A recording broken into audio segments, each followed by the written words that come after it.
الرحمن الرحيم الحمد لله رب العالمين والصلاة والسلام على النبي الأكرم سيدنا مولانا أبي القاسم محمد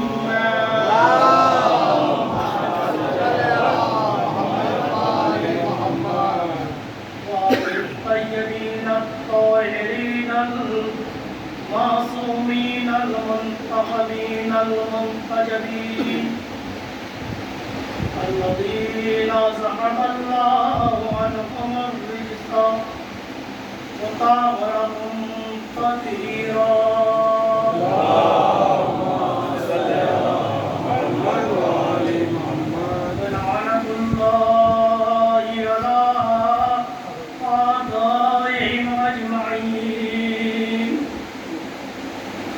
هذه الساعة إلى يوم القيامة والعاقبة للمتقين بسم الله الرحمن الرحيم رب اشرح لي صدري ويسر لي أمري واحلل عقدة من لساني يفقهوا قولي أما بعد فقد قال الله تعالى في كتابه المجيد بسم الله الرحمن الرحيم ولقد أرسلنا موسى بآياتنا أن أخرج قومك من الظلمات إلى النور وذكرهم بأيام الله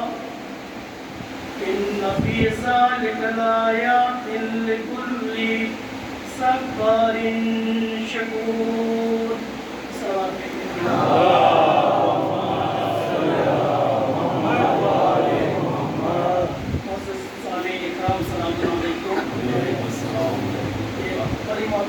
گزارش ہے ادھر آ جائے میری تقریبات میں آنے والوں کے لیے ترجمہ ہو ادھر بہت زبردست گزارش ہے ادھر آ جائے خاص طور سے نوجوان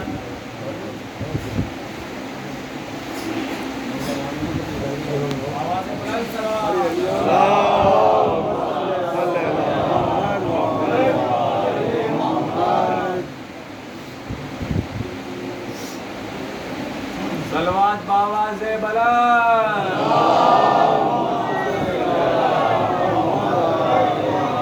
سلام دیے امام زمانہ بلند تر صلوات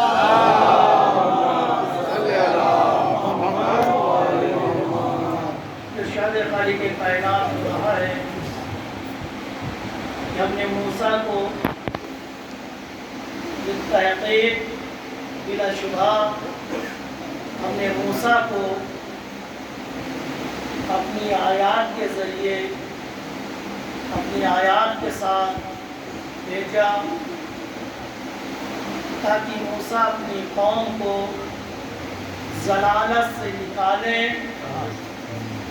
اور نور کی طرف لے جائیں وَذَكِّرْهُمْ بِأَيَّامِ اللَّهِ اور جب یہ کام کمپلیٹ ہو جائے تو آئندہ ہدایت کے لیے اسباب فراہم کر دیں وَذَكِّرْهُمْ بِأَيَّامِ اللَّهِ اللہ کے دنوں کی یاد دلا دیں إِنَّ فِي ذَلِكَ اور ان ایام میں ہر صبر کرنے والے کے لیے شکر کرنے والے کے لیے نشانیاں ہیں علامتیں ہیں یہ قرآن مجید کی سورہ ابراہیم کی 5 نمبر آیت ہے کہ جس میں پروردگار عالم اپنے نبی ہادی کے بھیجنے اور اس کے سلیقہ اور اس کا فلسفہ اس کا مقصد بیان کر رہا ہے جس میں سب سے پہلے آغاز وَلَقَدْ أَرْسَلْنَا ہم نے بھیجا ہے، یعنی بھیجنے کا کام، بنانے کا کام ہمارے ذمہ ہے، ہمارے ذمہ نہیں ہے۔ تمہارا کام بنانا نہیں ہے، تمہارا کام کیا ہے؟ اس کی ماننا ہے، اس کی اطاعت کرنا ہے۔ کیونکہ اگر تم بناؤ گے تو اپنے جیسا بناؤ گے۔ لقد ارسلنا ہم نے بھیجا ہے، یعنی بھیجنا بنانا ہمارا کام ہے۔ تمہارا کام کیا ہے؟ جو کام اللہ کا ہے اللہ کرے، جو کام بندوں کا ہے وہ بندے کرے تو خوبصورت انداز میں ہوگا۔ رہبر بنانا اس کا کام ہے، رہبر کی اطاعت کرنا بندوں کا۔ اور اگر بے نظمی آ جائے گی تو ظاہر سی بات ہے جو دنیا میں ہو رہا ہے، سیاستدان یہی کر رہے ہیں۔ آپ نے بنایا اوڑ دیا اور نے غلطی ہو گئی۔ پہلے تو ایسا نہیں تھا، پاور آنے کے بعد خراب ہو گیا، تو ظاہر سی بات ہے جب آپ بنائیں گے تو آپ کی علم محدود ہے، مستقبل آپ جانتے نہیں، حقیقت جانتے نہیں، سامنے دیکھیں گے دھوکہ کھائیں گے، بنا دیں گے۔ لہٰذا بنانے کا کام خدا کا پتہ بن جائے۔ بلا شبہ ہم نے جناب موسیٰ کو بھیجا۔ اچھا اتنا بڑا نبی آ رہا ہے، توجہ فرمائیے گا، بڑی توجہ فرمائیے گا۔ اردو میری پڑھی ہے بس میں آیت کی برائے تبرکانہ جو تہذیب ہے ترجمانی بھی ہو جائے۔ اتنا بڑا نبی جناب موسیٰ اولوالعزم پیغمبر صاحب شریعت، نبی جلیل القدر شخصیت آ رہی ہے تو خالی ہاتھ نہیں، بِآیاتنا ہماری نشانیوں کے ساتھ آ رہے، یعنی پروف کے ساتھ آ رہے ہیں، دلیل کے ساتھ آ رہے ہیں، علم کے ساتھ آ رہے ہیں۔ تو مجھے کہنے کی اجازت دیجیے، اتنا بڑا نبی اگر قوم کے درمیان جائے تو علم کے ساتھ جائے، دلیل کے ساتھ جائے، نشانی کے ساتھ جائے، تو مجھ جیسا ناچیز ذاکر خطیب منبر پر آئے تو کتنی بڑی ذمہ داری ہونی چاہیے۔ ایک سلوات بھیجتے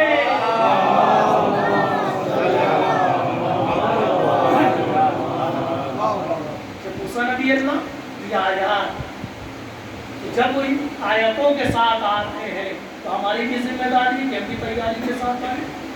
سنتیں لائی ہے نا کہ جب آپ کو بلایا جائے مجلس پانی مولانا صاحب تو نہ سوچے نہیں ہمیں تیاری ہماری کمپلیٹ ہے، نہیں کتنے لوگ بیٹھے ہیں، فرض ہے 100 آپ نے 1 گھنٹہ خطاب کیا، کتنے گھنٹے قوم کے لیے 150 گھنٹے آپ نے دیا۔ یہ بات میں کہہ رہا ہوں، یہ بات آپ کو کہنی چاہیے، آپ والی بات میں کہہ رہا ہوں۔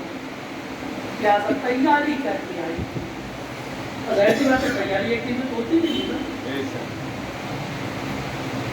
آپ سائنس کے بہت اچھے ٹیچر بننا چاہتے ہیں تو کیا 1 گھنٹے میں ہو جائیں گے؟ یوٹیوب سے دیکھ کے چلے آئیں گے۔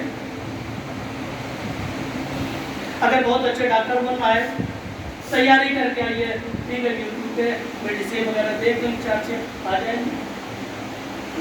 تیاری کا مطلب ہے پہلے جائیے پڑھائی کیجیے، جس علم سے لے، اگر آپ کا تعلق میڈیکل سے جائیے پڑھائی کیجیے، اس کے بعد پریکٹس کیجیے، اس کے بعد علاج کیجیے۔ یہی طریقہ ہے، یہی نامے بھی ہے، پوری دنیا میں یہی قانون ہے، علمی فضا میں یہی قانون ہے۔ تیاری 1 گھنٹے میں نہیں ہوگی، 2 گھنٹے میں نہیں ہوگی، یعنی شروعات سے تیاری ہوگی۔ آپ چوز کر لیجئے، انتخاب کر لیجئے کدھر آپ کو جانا ہے، میڈیکل لائن میں جانا ہے، انجینئر بننا ہے، لائر بننا ہے، جو بھی بننا ہے، شروعات کر لیجئے، انتخاب کر لیجئے اور بیسک مضبوط ہو جا کے تعلیم حاصل کیجئے۔ اس کے بعد یہی حال علم دین میں 1 گھنٹے میں تیاری، مجلس پڑھنی 1 گھنٹے میں تیاری کر لیں گے، چاہیے دین سیکھیے، دین کی بنیادیں سیکھیں، قرآن سیکھیں، تعلیمات اہل بیت سیکھیں، اس کے بعد آئیے تو آپ کو بیان کرنے میں بھی مزہ آئے گا، لوگوں کو سننے میں بھی مزہ آئے گا۔ تو بہرحال یہ قرآن مجید کی آیت کی جگہ آئیے تو یہ آیات نا تیاری کے ساتھ تو ہماری کی ذمہ داری ہے کہ آنے والا ممبر پر تیاری کے ساتھ اور بہت سی باتیں ہیں۔ تو میری گفتگو کا عنوان عزاداری اور ہماری ذمہ داری۔ عزاداری میں ہماری کیا ذمہ داری ہونی چاہیے؟ الحمدللہ کوئی میں نئی بات نہیں کر رہا ہوں، الحمدللہ ساری ذمہ داریاں پوری کرتے ہیں، لیکن کچھ سوال ہے کہ میں نے کل بھی سوال آپ کی خدمت میں پیش کیا تھا کہ یہ عزاداری پوری جتنی چیز ہے، مجلس، ماتم، فرش عزا، نوحہ، جتنی چیز ہے، یہ مجلس، یہ بیان، آپ کہانا، حصے کا بٹنا، یہ ساری چیز ملا جلا کے عزاداری کی کوئی مختلف اس طرح سے، اس کا مقصد کیا ہے؟ بھئی کیوں یہ فرش بچھایا گیا؟ کیوں آپ تشریف لائے؟ کیوں میں آیا؟ کیوں آپ بیٹھ کے سن رہے ہیں؟ کیا مقصد ہے؟ عزاداری کا مقصد کیا ہے؟ یہ عزاداری ہم کیوں کرتے ہیں؟ کل میں نے کئی سوال،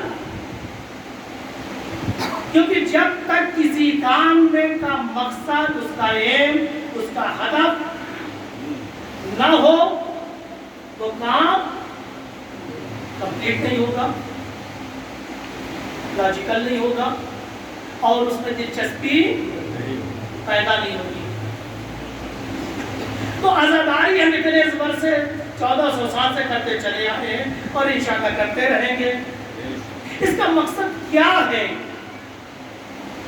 کیوں یہ عزاداری ہو رہی ہے؟ کیوں ہم یہ زحمت کر رہے ہیں؟ کیوں یہ اہتمام کر رہے ہیں؟ آیا یہ ایک رسم ہے جو بزرگوں نے قائم کر دی ہے؟ تو دوہرا دوں تاکہ اس کے بعد آگے گفتگو ہے۔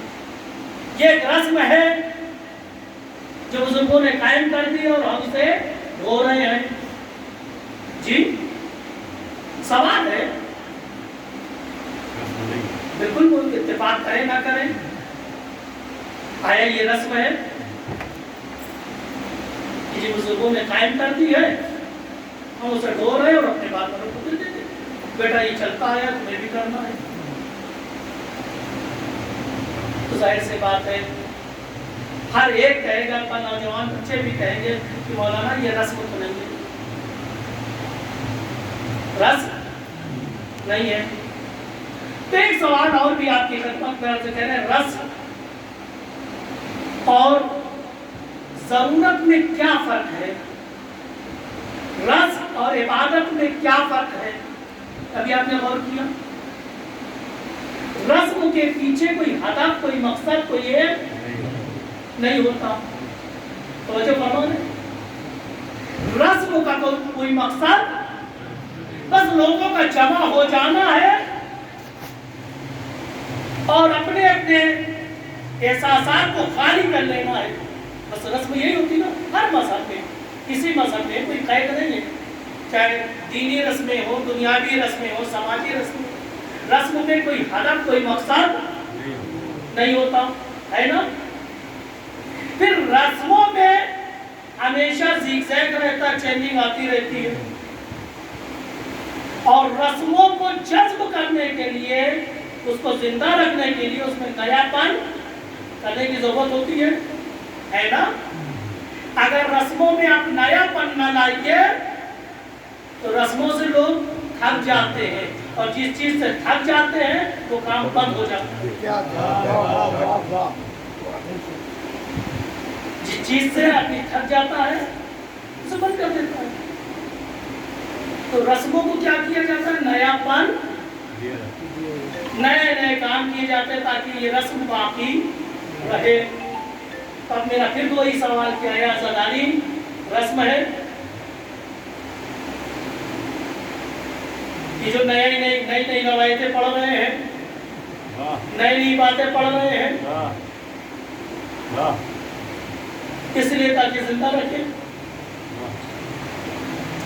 تو رسم نہیں ہے، عزاداری رسم نہیں، کیونکہ رسم میں مقصد ہوتا ہے نہ کوئی لاجیکل ہوتی ہے۔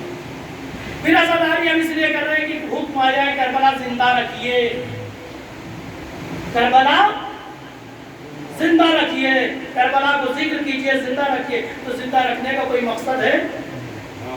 اگر کہا گیا یقیناً تاکید ہوئی ہے کربلا کو زندہ رکھیے، تو زندہ رکھنے کا کوئی مقصد ہونا چاہیے، کربلا کا ذکر ہونا چاہیے۔ بالکل ہم بھی متفق ہیں، لیکن کوئی مقصد، اور جو مقصد آپ بیان کریں گے کربلا کے ذکر ہونے کا، زندہ رہنے کا، وہی عزاداری کا مقصد ہے۔ آئیے تھوڑا اور آگے چلتے ہیں، پھر میں نے وہی سوال دہرا رہا ہوں، تو اس پہ آپ بھی سوچئے گا۔ ممکن ہے کوئی صاحب کہے مولانا یہ پرسا، عزاداری کا مقصد پرسا ہے، عزاداری کا مقصد گریہ ہے، امام حسین پر لوگ جمع ہوتے ہیں تاکہ امام حسین کے گریہ کر لیں اور ان کی دکھیاری ماں فاطمہ کو پرسا دے دیں۔ یہ بھی مقصد ہے؟ مقصد نہیں ہے۔ بڑی توجہ فرمائیے گا، گھبرائیے گا نہیں کہ مولانا اب تک ہم یہی سنتے چلے آئے کہ پرسا دینا ہماری ذمہ داری ہے، بالکل دیجئے۔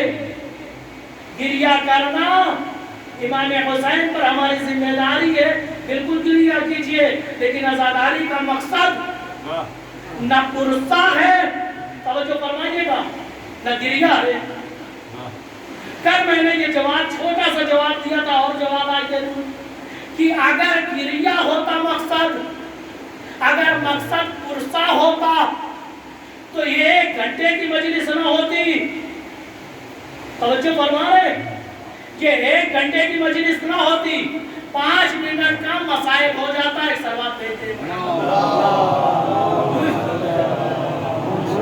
جوانوں کو توجہ ہے نا، کل میں نے یہاں پر گفتگو کی تھی کہ اگر مقصد عزاداری کا مقصد پرسا ہوتا تو 1 گھنٹے کی مجلس نہیں ہوتی، 5 منٹ کے مسائل ہو جاتے۔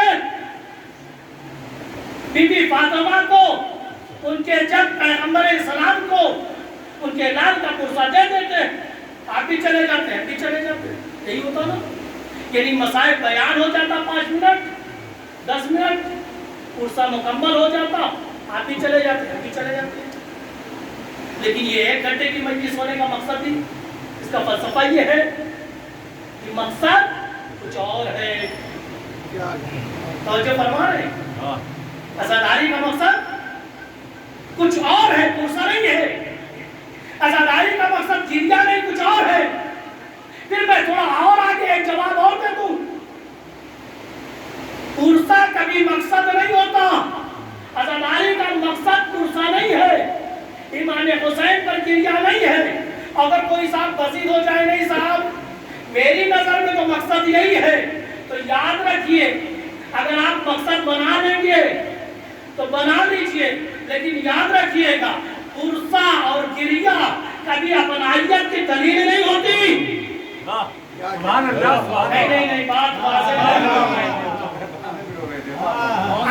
اگر مقصد بنا لے کہ نہیں عزاداری کا مقصد یہ ہے کہ ہم ان کے جد کو، ان کی والدہ کو پرسا دینا چاہتے ہیں، تو مقصد تو ہو سکتا ہے، لیکن آپ کا حسین ابن علی سے کوئی رشتہ نہیں ہوگا، کیونکہ پرسے میں رشتے کی شرط نہیں ہوتی، مذہب کی شرط نہیں ہوتی، پرسے کے لیے انسانیت کی شرط ہوتی ہے۔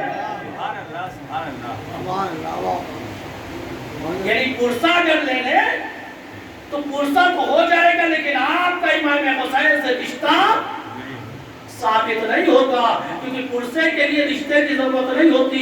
آپ کے ساتھ بہت آپ سماج میں دیکھتے ہیں، آپ کے محلے میں کسی کا انتقال ہو جائے، آپ کے خاندان کا نہ ہو، پردے کا نہ ہو، آپ کے مذہب کا نہ ہو، آپ کے دین کا نہ ہو، آپ کی فکر کا نہ ہو، تب بھی آپ جائیں گے پرسا دینے کے لیے۔ تو پتہ چلا پرسا انسانیت کی دلیل ہے، اپنائیت کی دلیل نہیں ہے۔ سبحان اللہ. تو اگر آپ پرسہ دینے بھی آئے تو پرسہ مقصد نہیں ہے. کیوں؟ پرسہ انسانیت کی دلیل ہے. اگر انسانیت انسان کی سالم ہے تو اگر کسی کا غم ہو گیا ہے تو پرسہ دینے آئے گا. چنانچہ عزائر امام حسین بھی یہی ہوتا ہے. ہر مذہب و ملت کے لوگ آتے ہیں پرسہ دینے کے لیے. جو توحید کو بھی نہیں جانتے وہ بھی پرسہ دینے آتے ہیں. جو اہل بیت کو نہیں مانتے وہ بھی پرسہ دینے آتے ہیں. لیکن ہر آنے والا حسینی نہیں ہے. حسین کا پرسہ دینے آیا ہے لیکن حسینی نہیں ہے. جس طرح آپ اپنے پڑوس میں کوئی حادثہ ہو جائے, کوئی موت ہو جائے, پرسہ دینے جاتے ہیں لیکن آپ ان کے رشتے دار نہیں ہوتے. تو پرسے سے کبھی رشتہ نہیں. سبحان اللہ, سبحان اللہ. پرسہ انسانی دلیل ہے, انسانی تقاضا ہے کہ اگر کہیں موت ہو جائے تو پرسے کے لیے جاؤ. تب آپ اگر فرش اعضا پر پرسہ دینے آئے تو یہ نہ سوچ لیجیے گا ہم حسینی ہیں. پرسہ تو غیروں کو بھی دیا جاتا ہے. اسی طرح گریہ کرنا بھی کسی حادثے پہ توجہ فرمائیے گا. کسی حادثے پہ گریہ کرنا بھی اپنائیت کی دلیل نہیں ہے.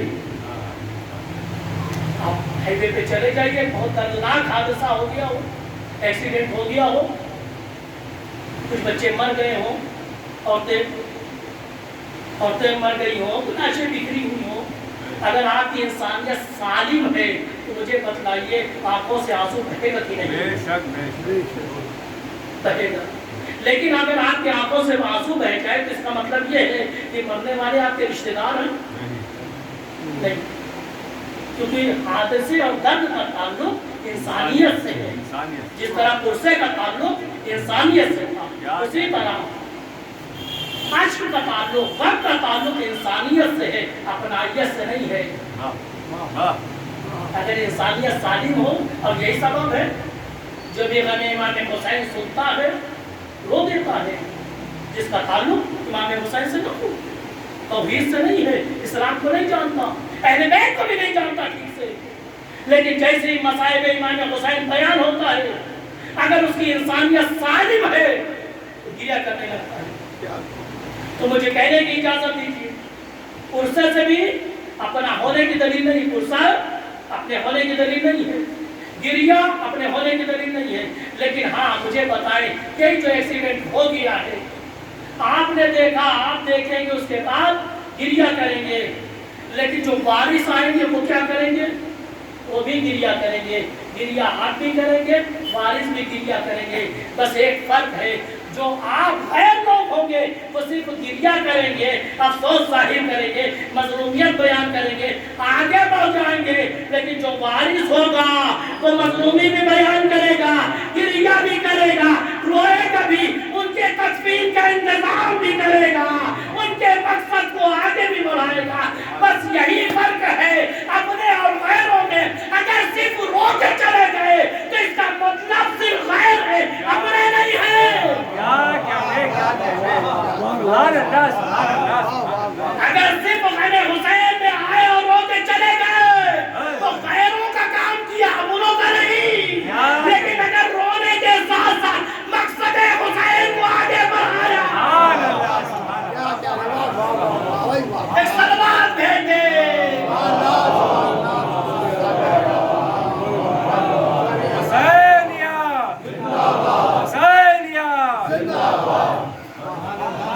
وارث دوسرے لوگ آتے ہیں, روئیں گے چلے جائیں گے, وارث کیا کرے گا؟ روئے گا بھی, انتظام بھی کرے گا. تو دوستو آپ غیر نہیں ہیں, آپ وارث حسین ہیں. آپ کی ذمہ داری گریہ ہے, گریہ کے ساتھ ساتھ مقصد حسین کی حفاظت ہے. سبحان اللہ, سبحان اللہ. اب آپ کے اوپر اختیار آپ کو ہے, چاہے صرف گریہ کر کے چلے جائیں, غیروں میں شامل ہو جائیں, چاہے گریہ کے ساتھ ساتھ مقصد حسین کو آگے بڑھا کر وارث حسین بننے کا اعلان کر دیں. سبحان اللہ. سلوات بھیج دیں.